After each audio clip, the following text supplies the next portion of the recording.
You ask Tiger to calculate. This deals with linear inequalities with one unknown. The final result is n smaller than 2. Let's solve it step by step. Swap sides.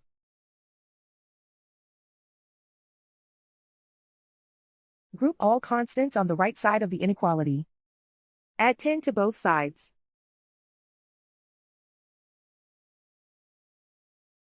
Simplify the arithmetic.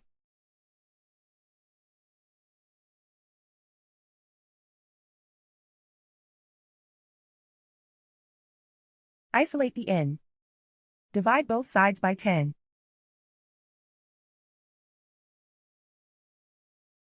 Simplify the fraction.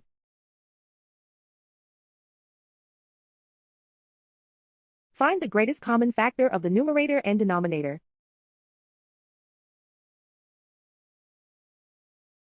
Factor out and cancel the greatest common factor.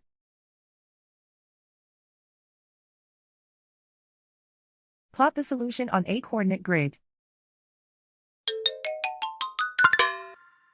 And so the final result is n smaller than 2.